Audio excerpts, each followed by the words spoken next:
pensamento gera o medo. Parece-me que é sempre bom ser sério, especialmente quando estamos aqui sentados falando sobre coisas sérias. Precisamos de certa atenção, certa qualidade de penetração e profunda investigação dos vários problemas que cada um de nós tem e dos problemas que o mundo está enfrentando. Como se observa, não só neste país, mas no mundo todo, existe caos, muita confusão e sofrimento humano sob todas as formas que não parecem diminuir. Embora haja grande prosperidade no Ocidente, ele possui muitos problemas, não apenas nos níveis económicos e sociais, mas num nível muito mais profundo. Há uma revolta acontecendo entre os jovens, eles não aceitam mais a tradição, a autoridade, o padrão da sociedade. E quando se chega a este país, como o fazemos todos os anos, vê-se o rápido declínio, a pobreza, a completa negligência pelos seres humanos, a astúcia política, a absoluta estagnação de qualquer investigação religiosa profunda, a guerra tribal entre vários grupos e as abstinências a propósito de algum assunto trivial. Quando a casa está em chamas, quando há tamanho caos, quando há tal sofrimento, despender sua vida ou mesmo exibir-se por meio de algum assunto trivial indica o estado da mente daqueles que se supõem serem líderes religiosos ou políticos. Quando se observa todos estes fatos, não apenas externamente nas organizações, na economia, na sociedade, mas também internamente, apartado de toda a repetição das tradições, das regras de pensamento estabelecidas e os inúmeros chavões que se recitam, quando se vai profundamente além de tudo isso, descobre-se que há também grande caos, contradição. Não se sabe o que fazer. Se está sempre buscando, incessantemente, indo de um livro a outro, de uma filosofia a outra, de um mestre a outro. E o que estamos de facto buscando não é claridade, não é a compreensão do estado real da mente, mas sim buscando caminhos e meios para fugir de nós mesmos. Diferentes formas de religião por todo o mundo têm oferecido essa fuga e ficamos satisfeitos em tentar descobrir um refúgio conveniente, agradável, satisfatório. Quando se observa tudo isso, a crescente população, a completa insensibilidade dos seres humanos, o total descuido pelos sentimentos do outro, com a vida do outro, a total negligência com a estrutura social, imagina-se uma ordem pode surgir desse caos. Não a ordem política, pois a política não pode produzir ordem, tampouco podem produzir ordem uma estrutura económica ou ideologia diferente. Mas nós precisamos de ordem, pois há muita desordem, tanto externa como internamente. Desordem a qual estamos vaga, especulativa e casualmente conscientes. As pessoas sentem que os problemas são imensos. A população está crescendo tão rapidamente que as pessoas se perguntam: o que posso fazer como ser humano vivendo neste caos de sofrimento, violência e estupidez? O que posso fazer? Seguramente vocês devem ter feito esta pergunta a si mesmos, se realmente são sérios. E se fizeram esta pergunta tão séria a si mesmos, o que se pode fazer? Invariavelmente a resposta é: receio que possa fazer muito pouco para alterar a estrutura da sociedade, produzir ordem não só interiormente, mas exteriormente também. Geralmente faz esta pergunta: o que posso fazer? E constantemente a resposta é muito pouco. Então a pessoa para. Mas o problema exige uma pergunta muito mais profunda. O desafio é tão grande que cada um de nós deve responder a ele inteiramente, não com alguma resposta condicionada, não como um hindu, como um budista, como um muçulmano, um parsi, um cristão. Tudo isso está morto, esgotado, acabado. Não tem mais qualquer significado, excepto para os políticos que exploram a ignorância e a superstição. As escrituras, o que tem sido dito pelos filósofos, pelas autoridades em religião, com suas sanções e suas exigências para que vocês obedeçam, que vocês sigam Estas coisas perderam totalmente o significado para qualquer homem que está atento, que está ciente dos problemas do mundo. Como vocês sabem, o homem perdeu a fé no que acreditava. Não segue mais ninguém. Vocês compreendem o que está acontecendo politicamente quando a plateia atira sapatos e pedras ao orador? Significa que estão descartando a liderança. Eles não querem mais que lhes digam o que fazer. O homem está desesperado, o homem está confuso. Há muito sofrimento e nenhuma ideologia, seja de esquerda ou de direita, tem qualquer significado. Todas as ideologias são idiotas em todos os aspectos. Elas não têm significado quando são confrontadas com o fato real de o que é. Desse modo, temos de descartar não apenas a autoridade da liderança, mas também a autoridade do sacerdote, a autoridade do livro, a autoridade da religião. Podemos descartar tudo isso completamente e temos que fazê-lo para descobrir o que é verdadeiro. Vocês também não podem voltar atrás. Ouve-se frequentemente neste país sobre a herança da Índia, o que foi a Índia. Eles falam incessantemente sobre o passado, o que era a Índia. E as pessoas que geralmente falam sobre as culturas do passado têm muita pouca reflexão. Elas podem repetir o que houve, o que os livros disseram, e isso é uma droga útil para adormecer as pessoas. Portanto, podemos descartar tudo isso, eliminar completamente. Temos que fazê-lo porque temos problemas que exigem tremenda atenção, profunda reflexão e investigação, não a repetição do que alguém falou, por mais importante que ele seja. Dessa maneira, quando vocês põem de lado todas as coisas que aconteceram, que produziram esta imensa miséria, esta total brutalidade e violência, então nos confrontamos com os fatos, realmente com o que é, tanto exterior como interiormente, não com o que deveria ser. O que deveria ser, não tem nenhum sentido. Como vocês sabem, as revoluções, como a Revolução Francesa, a Revolução Russa, a Revolução Comunista, foram feitas a partir de ideologias de o que deveria ser. E depois de matar milhões e milhões de seres humanos, eles estão descobrindo que as pessoas estão cansadas de ideologias. Assim, vocês não têm mais ideologias, não têm mais líderes, não têm mais ninguém para lhes dizer o que fazer. Vocês estão agora encarando o mundo por si mesmos, sozinhos, e terão de agir. Então o nosso problema torna-se imensamente maior, assustador.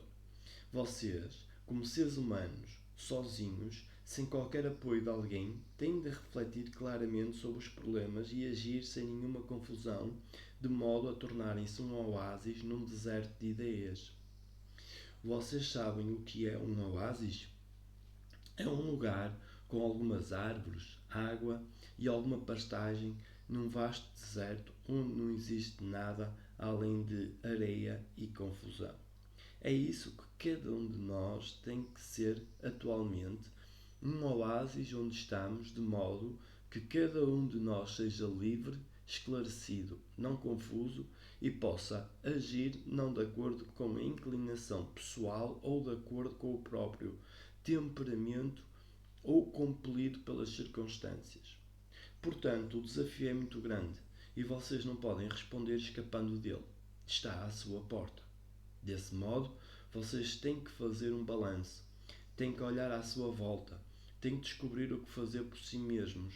E é isso o que vamos fazer juntos.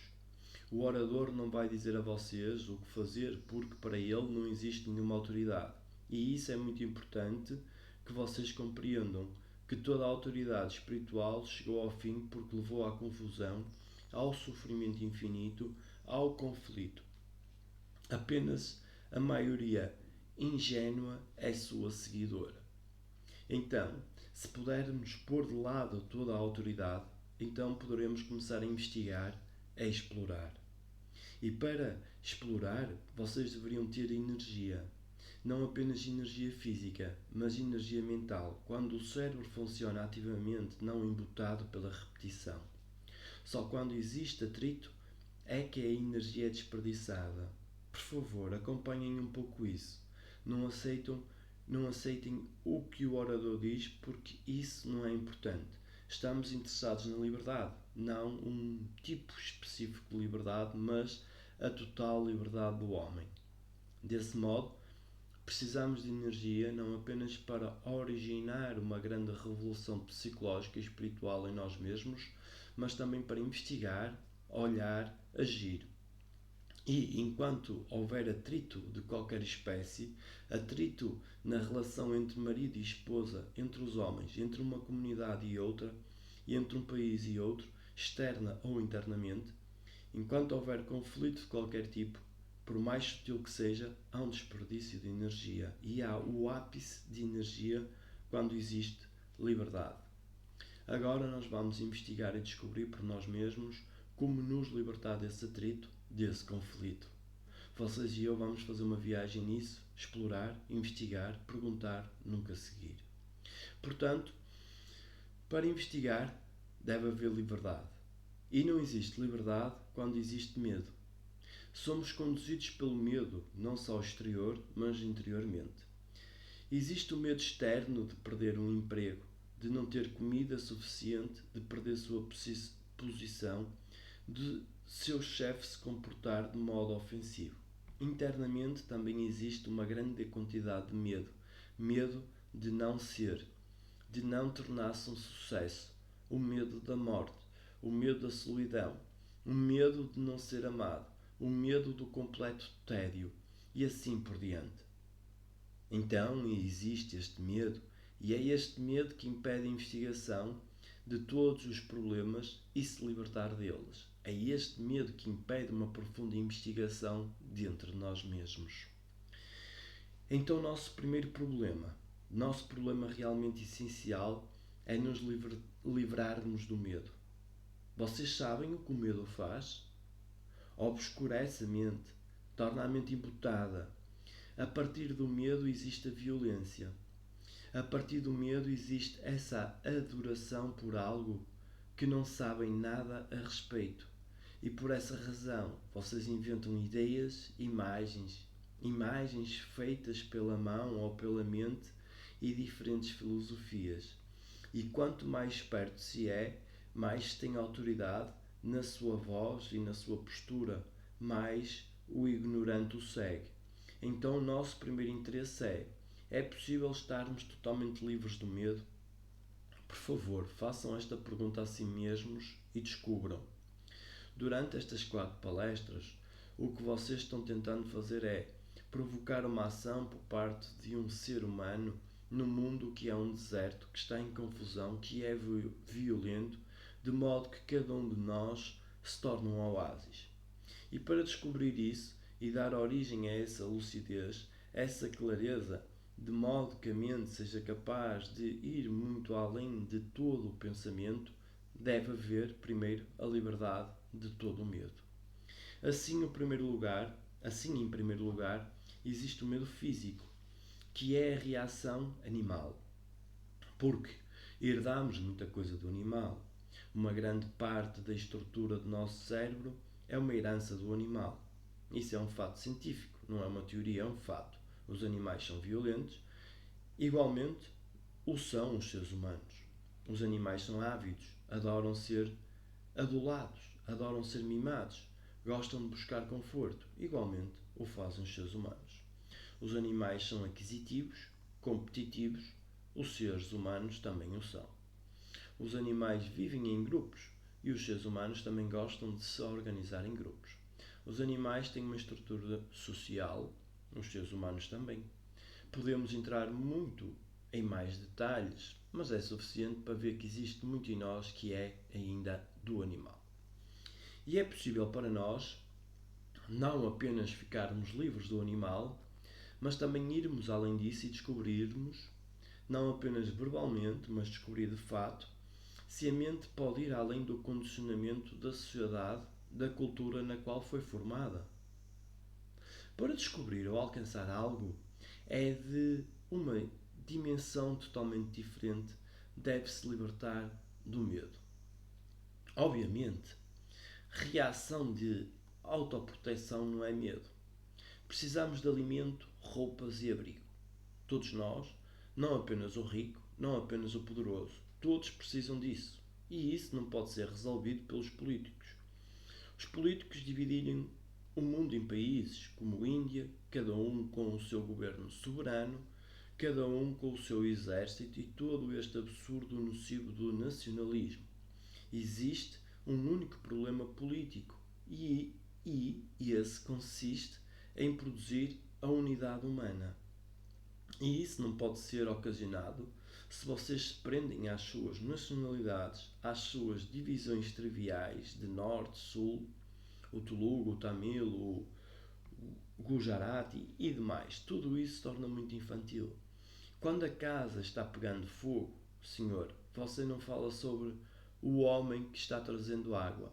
Não fala sobre a cor do cabelo do homem que ateou o fogo na casa. Simplesmente você traz a água. O nacionalismo dividiu os homens, assim como a religião os dividiu, e esse espírito nacionalista e as crenças religiosas separam os homens. Colocaram o homem contra o próprio homem e pode-se ver porque isso aconteceu. É porque todos gostamos de viver na nossa própria e desprezível confusão. Assim a pessoa tem que estar livre de medo e essa é uma das coisas mais difíceis de se fazer. A maioria de nós não está consciente de que tem medo e não percebemos o que nos amedronta. E quando sabemos o que nos atemoriza, não sabemos o que fazer. Desse modo fugimos dele, compreendem? Nós fugimos daquilo que somos, que é medo. E a coisa da qual fugimos aumenta o medo. E desenvolvemos, infelizmente, uma rede de fugas. Por essa razão, temos de ficar atentos não somente aos medos que possuímos, mas também à rede que desenvolvemos e através da qual se foge. Agora, como surge o medo? Vocês têm medo de alguma coisa? Medo da morte, medo de sua esposa, do seu marido, medo de perder o emprego, medo de muitas coisas. Agora peguem um determinado medo e se conscientizem dele.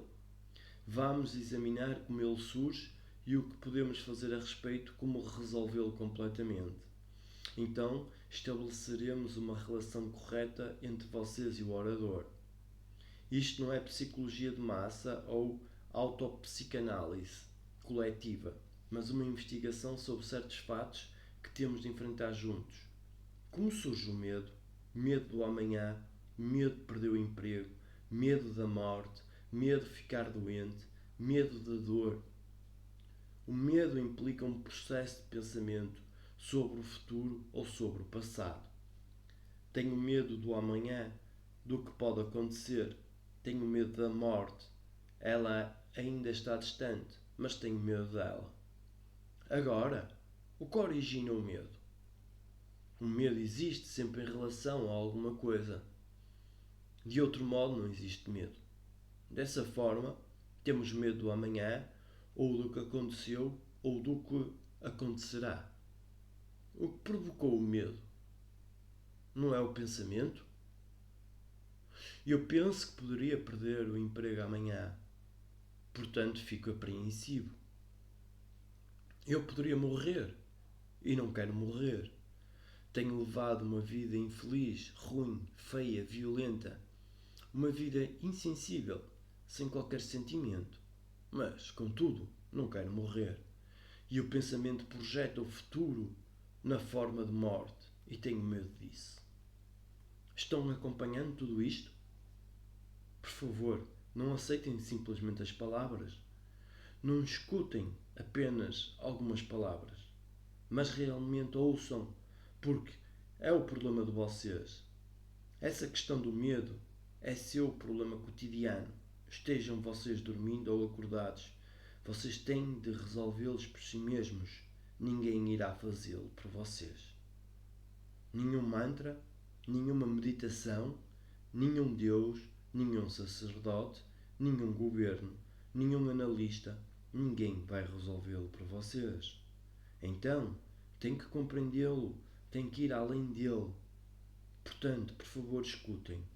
Não com sua mente astuta. Não diga, vou escutar e comparar o que ele diz com o que já sei ou com o que já foi dito, pois nesse caso não se está escutando. Para ouvir, vocês têm que dar a sua total atenção. Dar total atenção significa cuidar. Somente pode haver atenção quando se tem afeição, quando se tem amor, o que significa que vocês querem resolver este problema do medo. Quando o resolvem, vocês se tornam seres humanos, homens livres que podem criar um oásis no mundo que está se deteriorando. Dessa maneira, o pensamento gera o medo. Penso sobre o emprego que perdi ou que poderia perder, e o pensamento gera o medo. Portanto, o pensamento sempre se projeta no tempo, porque o pensamento é tempo. Penso na doença que tive e que não gosto de dor, e temo que a dor possa voltar. Tive uma experiência de dor. Pensar sobre e querer evitá-la causa o medo. O medo está muito intimamente ligado ao prazer. A maioria de nós é guiada pelo prazer. Para nós, como para os animais, o prazer tem a mais elevada importância. E o prazer é parte do pensamento. Ao pensar em algo que me deu prazer, este prazer é aumentado, não é? Já observaram tudo isto? Vocês tiveram uma experiência de prazer, de um belo pôr do sol ou de sexo, e pensam nela. O ato de pensar a respeito dela aumenta o prazer do mesmo modo que pensar no que vocês experimentaram como dor traz o medo. Assim, o pensamento produz o prazer e o medo, não? Portanto, o pensamento é responsável pela demanda por prazer e pela sua continuação. E o pensamento é também responsável por engendrar medo, por causar o medo. A pessoa vê isto é um fato experimental, real. Aí pergunta a si mesmo: é possível não pensar no prazer ou na dor? É possível pensar somente quando o pensamento é solicitado e não de outro modo? Senhores, quando se trabalha num escritório, quando vocês estão trabalhando num emprego, o pensamento é necessário. De outro modo, nada se poderia fazer. Quando vocês falam, quando escrevem, quando vão ao escritório, o pensamento é necessário. Ali ele deve funcionar precisamente, impessoalmente. Ali o pensamento não deve ser guiado por uma inclinação, por uma tendência. Naquela situação, o pensamento é necessário. Mas o pensamento é necessário em algum outro campo de ação? Por favor, acompanhem isto. Para nós, o pensamento é muito importante. Esse é o único instrumento que temos. O pensamento é a resposta da memória que foi acumulada por meio da experiência, por meio do conhecimento, por meio da tradição. E a memória é resultado do tempo, herdada a partir do animal. E com este conjunto de informações armazenadas, nós reagimos. Essa reação é o pensar. O pensamento é essencial em certos níveis. Mas quando o pensamento se projeta como futuro e passado, psicologicamente, então ele cria o medo e o prazer e, neste processo, a mente fica embotada e, portanto, a ausência de ação é inevitável. O medo, como dissemos, senhores, origina-se pelo pensamento. Pensar em perder o emprego, pensar que minha esposa pode fugir com outro, pensar na morte, pensar sobre o que aconteceu e assim por diante. Pode o pensamento parar de pensar sobre o passado no sentido psicológico de autoproteção ou sobre o futuro?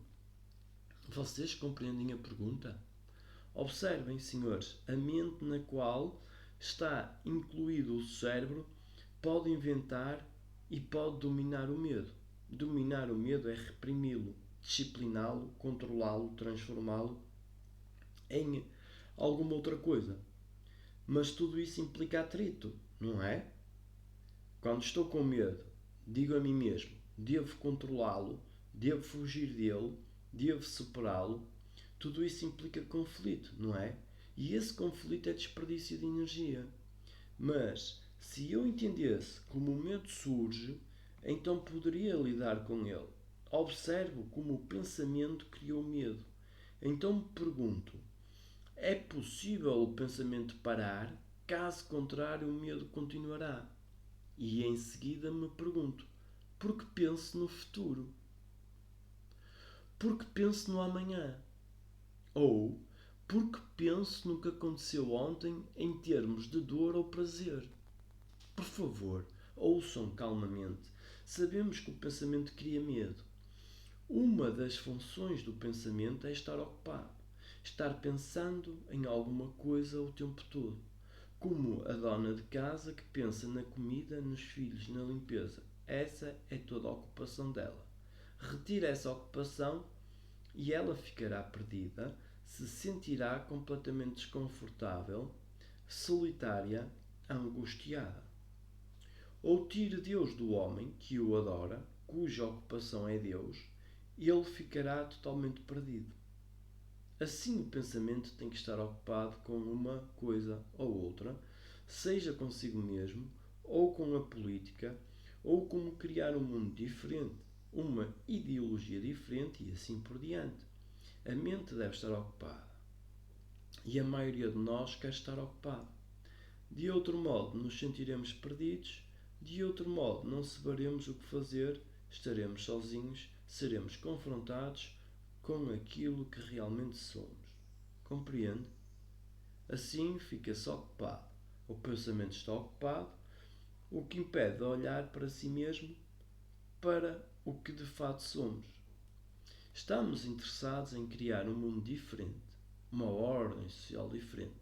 Estamos interessados não em crenças religiosas e dogmas, superstições e rituais, mas com o que é a verdadeira religião. E para descobrir isso, não pode haver medo. Percebemos que o pensamento gera o medo e que o pensamento tem que estar ocupado com alguma coisa, pois de outro modo ele se sente perdido. Uma das razões pela qual ficamos ocupados com Deus, com a reforma social, com isto ou aquilo, com alguma coisa ou outra, é porque nós mesmos temos medo de nos sentirmos solitários, de nos sentirmos vazios. Sabemos que o mundo é um mundo de brutalidade, maldade, violência, guerras, ódios, divisões de classe e divisões nacionais e assim por diante. Sabendo de facto o que o mundo é, não o que achamos que ele deveria ser, nosso interesse é provocar uma transformação radical nisso. Para provocar essa transformação, a mente tem que passar por uma tremenda mutação e essa transformação não pode ocorrer se existir algum tipo de medo. Portanto, perguntem a si mesmos: é possível o pensamento cessar de modo que a pessoa viva totalmente, integralmente?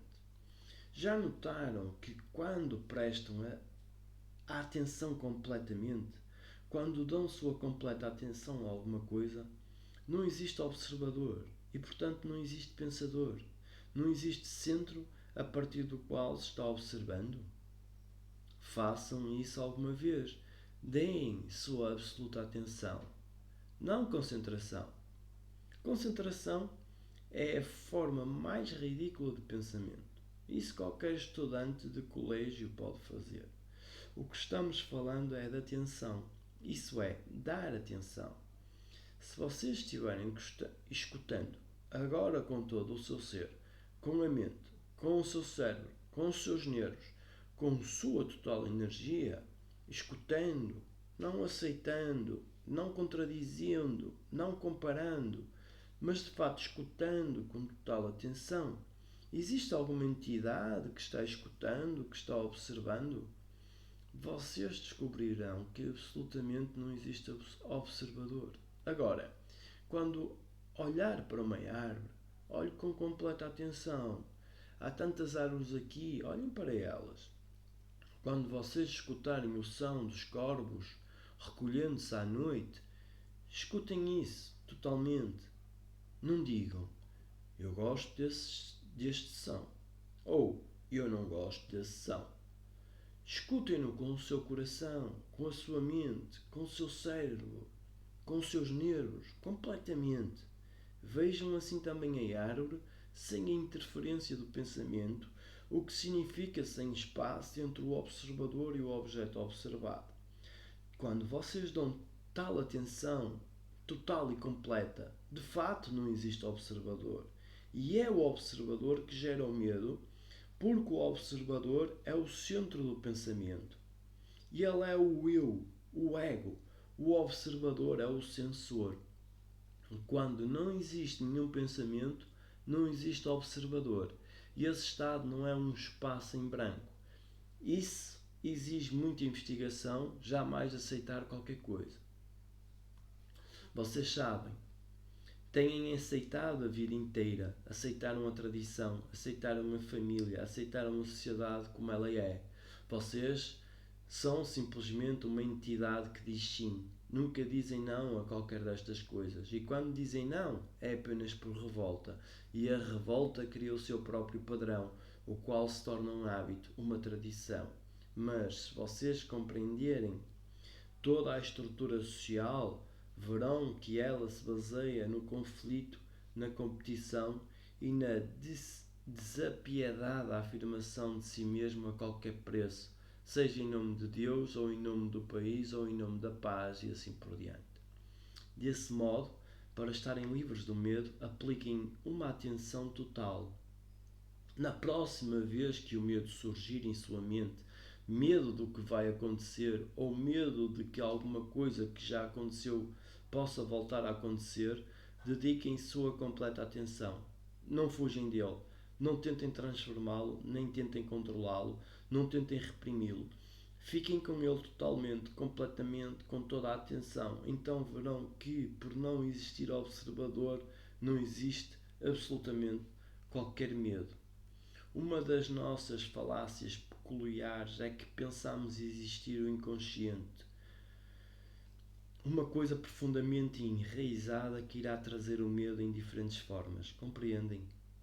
Toda a consciência tem suas limitações, e para ir além da consciência limitada, da entidade condicionada, não é bom dividi-la em consciente e inconsciente. Existe somente o campo da consciência, e se derem total atenção a todo momento, então vocês eliminarão tanto o inconsciente como a consciência limitada. A atenção não pode ser cultivada, não tem método, sistema, prática pela qual vocês possam adquirir atenção. Porque quando vocês praticam um método para tornarem-se atentos, isso mostra que estão cultivando a inatenção, que vocês estão ocupados então em cultivar a atenção por meio da desatenção. Quando seguem um sistema, um método, o que vocês estão fazendo? Estão cultivando mecanicamente certos hábitos, repetindo uma certa atividade, que apenas insensibiliza a mente. Isso não a estimula. Enquanto, se derem atenção, ainda que por um segundo ou um minuto, completamente, então verão que essa atenção total e momentânea elimina aquilo de que tinham medo. Nessa atenção não existe o observador nem o objeto observado, mas para compreender isso, adentrar nisso, é necessário investigar toda a questão do espaço, do tempo e espaço. Mas, vejam, nossa dificuldade é que estamos tão fortemente condicionados que nunca olhamos, nunca perguntamos, nunca questionamos, nunca duvidamos. Somos todos seguidores, estamos sempre consentindo. E a presente crise exige que vocês não sigam alguém. Vocês, devido à sua confusão, não podem seguir alguém, pois quando estão confusos e seguem alguém, estão seguindo devido à sua confusão, não devido à própria clareza. Se possuem compreensão, nunca seguirão alguém. Quando se segue alguém devido à própria confusão, cria-se mais confusão. Então o que vocês têm que fazer é primeiro parar, examinar, olhar e escutar. Infelizmente, este país é muito antigo na sua denominada cultura. Cultura É uma palavra muito boa, mas foi corrompida pelos políticos, pelas pessoas que têm pensamento muito desprezível ou muito pouca coisa original a dizer. Então utilizaram esta palavra, cultura, para encobrir sua própria negligência. Mas para produzir uma cultura diferente, o que significa crescer, florescer, não permanecer num estado estático e, para compreender isso, tem que se começar consigo mesmo. Porque vocês são o resultado desta cultura, a cultura da Índia, com todas as tradições, com todas as superstições, com todos os medos, a cultura na qual existe religião, divisões sociais, divisões linguísticas. Vocês são parte de tudo isso. Vocês são isso, não são separados disso. Assim, no momento em que se está cônscio disto e se dá total atenção ao que se é, então verá que largou tudo isso instantaneamente. Então você está completamente livre do passado. É somente quando se está cônscio do seu condicionamento que ele se desprende de você naturalmente. Não por meio da volição, nem por meio de algum hábito, nem por alguma reação, mas ele simplesmente se desprende porque se está prestando atenção. Mas a maioria de nós passa pela vida desatentamente. Raramente estamos atentos e, quando estamos atentos, geralmente reagimos de acordo com o nosso condicionamento, como um hindu, um budista, um comunista, um socialista, ou seja lá o que for. E, portanto, nós respondemos a partir de um conjunto de informação armazenada com o qual fomos criados. Assim, tal reação apenas cria mais dependência, mais condicionamento. Mas, quando vocês se tornam atentos ao seu condicionamento, apenas estar cônscio, apenas dar um pouco de atenção, então verão que sua mente não está mais dividida entre consciente e inconsciente. Verão que sua mente não está mais tagarelando incessantemente. Consequentemente, a mente torna-se extraordinariamente sensível. E apenas uma mente muito sensível pode ser silenciosa. Não uma mente brutalizada, não uma mente que foi torturada por meio de disciplina, de controle, do ajustamento ou do conformismo. Tal mente nunca pode se aquietar pela repetição, o que se denomina comumente por meditação. Mas meditação é uma coisa inteiramente diferente. Um assunto que talvez aprofundemos numa outra ocasião. Como dissemos, uma mente que tem medo, faça o que fizer, não terá amor algum. E sem amor, vocês não podem construir um novo mundo.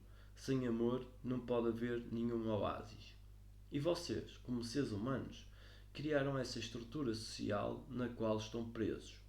Para romper com isso, e vocês têm de romper totalmente, vocês têm que compreender a si mesmos. Apenas observarem-se a si mesmos como realmente são.